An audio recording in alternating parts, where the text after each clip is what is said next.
یہ بہت critical point ہے. اہل سنت اور اہل تشیع کے درمیان یہ بون آف کنٹینشن بنا ہوا ہے, اور وہ ہے اہل بیت کی ٹرم کے بارے میں کہ اہل بیت کی اصطلاح کن لوگوں پر بولی جائے گی.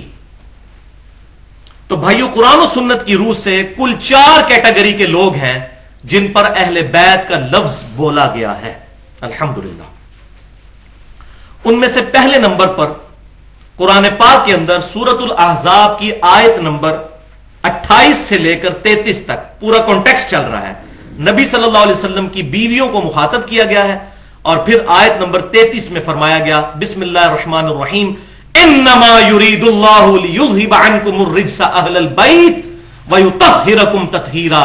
بے شک اے نبی کے گھر والوں صلی اللہ علیہ وسلم, اللہ تو یہی چاہتا ہے کہ تم سے ہر طرح کی ناپاکی دور کر دے اور تمہیں خوب صاف ستھرا کر دے. الحمدللہ یہ اہل بیت کے بارے میں نازل ہوئی, اور پرٹیکولر قرآن کے کانٹیکسٹ میں نبی صلی اللہ علیہ وسلم کی ازواج کے بارے میں, کیونکہ بھائیو یہ تو ظلم ہے کہ حضرت فاطمہ رضی اللہ تعالیٰ عنہ اہل بیت میں شامل ہوں, اور ان کی والدہ محترمہ جو سیدنا علی سے بھی پہلے ایمان لے کر آئیں, سیدہ خدیجہ رضی اللہ تعالیٰ عنہ, وہ اہل بیت میں شامل ہی نہ ہو جنہوں نے حضور کے لیے اتنی قربانیاں دی. ان کے بعد سیدنا علی ایمان لے کر آئے, پھر سیدنا زید بن حارثہ, اور پھر سیدنا ابوبکر صدیق رضی اللہ تعالیٰ عنہم اجمعین. تو پہلے نمبر پر سیدہ خدیجہ ایمان لے کر آئیں, تو وہ بھی اہل بیت میں داخل ہونی چاہیے. تو اس قرآن کی روح سے وہ بھی داخل ہیں. اب عائشہ رضی اللہ تعالیٰ عنہ بھی داخل ہیں. لیکن مسئلہ یہ ہے کہ ہمارے جو اہل سنت کے مولوی ہیں وہ اپنے دلائل تو پیش کرتے ہیں, لیکن ان کے دلائل کا تجزیہ نہیں کرتے. تو اس آیت کے حوالے سے ان کا بہت سٹرانگ پوائنٹ ہے اہل تشیع کا, جو میں چاہ رہا ہوں یہاں پر ایڈریس کر دوں. ان کا کہنا یہ ہے کہ نبی صلی اللہ علیہ وسلم کی بیویوں سے جو گفتگو آیت نمبر 28 سے شروع ہوئی وہ تمام کے تمام مونس کے سیغے ہیں, لیکن یہ سیغہ مذکر کا آیا ہے انما یرید اللہ لیذھب عنکم الرجس اہل البیت, انکنہ نہیں آیا. تو یہ تو مونس کا سیغہ ہے ہی نہیں ہے, یہ تو مذکر کا سیغہ ہے. اگر حضور کی بیویوں کو خطاب ہوتا تو یہاں پہ مونس کا سیغہ ہونا چاہیے تھا. اور مولویوں کو دو جواب انہوں. تو بھائیوں یہ بات یاد رکھیں, یہ عربی کا اسلوب ہے. یہ بات میں اہمیت کو واضح کرنے کے لیے یہ عربی میں اسلوب اڈاپٹ کیا جاتا ہے. مثال کے طور پر نبی صلی اللہ علیہ وسلم کے بارے میں اللہ تعالیٰ نے سورۃ الاحزاب میں فرمایا انا ارسلناک شاہدا ومبشرا ونذیرا وداعیا الی اللہ باذنہ وسراجا منیرا. بے شک ہم نے بھیجا ہے آپ کو.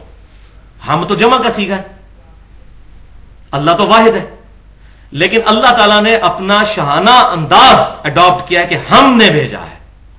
تو یہ محاورتاً ہے, یہ ہم واحد کے لیے ہی, اللہ تعالیٰ ایک ہی ہے, اس کے لیے استعمال ہوا. جیسا کہ شستہ اردو میں ہماری جو لکھنؤ اور بریلی کی اردو ہے اس میں بھی لوگ عام لوگ بھی کہتے ہیں ہم فلاں جگہ گئے اور ہم نے یہ کہا اور ہم نے یہ کہا. ہم نے بھیجا آپ کو خوشخبری دینے والا, گواہ, خوشخبری دینے والا اور ڈر سنانے والا, اور اللہ کے اذن سے اللہ کی طرف بلانے والا, اور ایسا سورج جو چمکا دینے والا سورج, نور ہدایت آپ صلی اللہ علیہ وسلم کی مبارک صاحب. لیکن پرٹیکولر یہ جو اہل بیت کے حوالے سے الحمدللہ ایک آیت اور بھی قرآن میں موجود ہے جو واضح کر دے گی کہ اہل بیت کے لیے مذکر کا صیغہ قرآن میں اس کے علاوہ بھی ایک اور جگہ پرٹیکولر استعمال ہوا ہے جس پہ اہل تشیع کو بھی کوئی اعتراض نہیں ہوگا انشاءاللہ. وہ قرآن پاک میں سورہ ہود کی آیت نمبر ہے 73 جو میں نے پچھلی دفعہ وہ ماتم والے کانٹیکسٹ میں بھی بیان کیا تھا. سورہ الذاریات کے حوالے سے فسکت وجہہا کہ سیدہ سارہ نے اپنا چہرہ جو ہے وہ پیٹا حیرانگی کی وجہ سے یا دکھ کی وجہ سے کہ اب بڑھاپے میں مجھے سیدنا اسحاق کی بشارت دی جا رہی ہے. یہی واقعہ سورہ ہود میں بھی آیا ہے.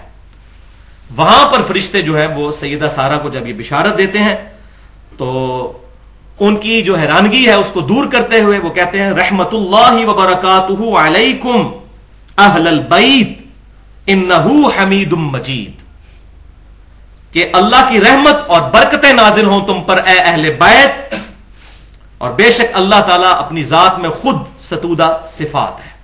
تو یہاں بھی علیکم کا لفظ استعمال ہوا, مذکر کا صیغہ استعمال ہوا اہل بیت کے لیے, حالانکہ پرٹیکولر گفتگو حضرت سارہ سے ہو رہی تھی. تو یہ پروٹوکول کے لیے ہوتا ہے کہ مذکر کا صیغہ استعمال کیا جاتا ہے. اگر آپ برا نہ مانے تو میں ایک مثال اس کی دے دیتا ہوں کہ ہماری بیویوں کو بھی جب غصہ چڑھتا ہے نا تو وہ بھی پھر وہ مردوں والے سیگے استعمال کرتی ہیں. ان کو نہیں اس وقت, کیونکہ یہ مرد ڈومیننٹ ہے نا. الرجال قوامون علی النساء. تو یہ ڈومیننٹ فکرے کو کرنے کے لیے مونس کے لیے بھی بعض اوقات مذکر کا سیگا قرآن میں, اور یہ اہل البیت کا لفظ آ گیا. اہل البیت علیکم, علیکم تم پر اہل البیت. تو یہ الحمدللہ میں نے اس کانٹیکسٹ میں ان کا رد کر دیا ہے رافضیوں کا. پوائنٹ نمبر 2 اس کے اندر جو دوسری کیٹیگری ہے اہل بیت کی, وہ جو غدیر خم کی میں نے حدیث بیان کی زید ابن ارقم والی صحیح مسلم کی 6225 سے 6228 تک, اس کے اینڈ پہ تابعین پوچھتے ہیں کہ یہ اہل بیت سے مراد کیا نبی صلی اللہ علیہ وسلم کی بیویاں ہیں؟ تو زید ابن ارقم کہتے ہیں کہ ہاں وہ تو مراد ہے ہی ہیں, لیکن یہاں پر غدیر خم پر اہل بیت سے مراد نبی کی بیویاں نہیں ہیں, اگرچہ وہ بھی اہل بیت ہے.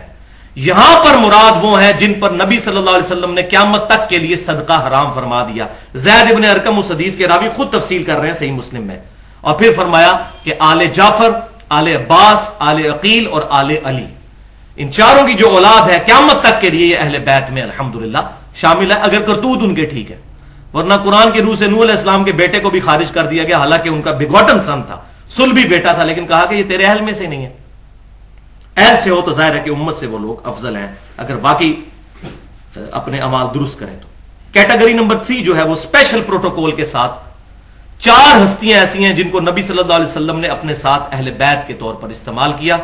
وہ انشاءاللہ ڈیٹیل حدیث میں سیدنا حسین کے فضائل کے چیپٹر میں بتا دوں گا. یہاں ضمناً بتا دوں کہ صحیح مسلم میں انٹرنیشنل نمبر کے مطابق 6261 نمبر حدیث ہے اہل بیت کے فضائل کے چیپٹر میں, جو اہل سنت اور اہل تشیع کے ہاں کامن حدیث ہے کہ نبی صلی اللہ علیہ وسلم نے اپنی اون کی چادر مبارک جو اوڑی ہوئی تھی, اما عائشہ راوی ہیں کہ اس چادر کے نیچے سیدنا حسن کو لیا, پھر سیدنا حسین کو لیا, پھر سیدنا علی کو لیا, پھر سیدہ فاطمہ کو لیا, اور پھر اللہ کے حضور یہ آیت پڑھی انما یرید اللہ لیذھب عنکم الرجس اہل البیت ویطہرکم تطہیرا.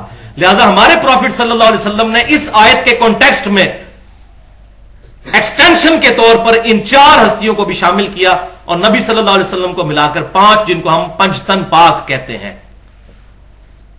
علم الکلام کی ٹرم میں, کوئی حرج نہیں. پنجتن پاک سے مراد ہے شرک سے پاک, برے نظریات سے, سب تن پاک, اور یہ 5 تن خصوصیت کے ساتھ پاک.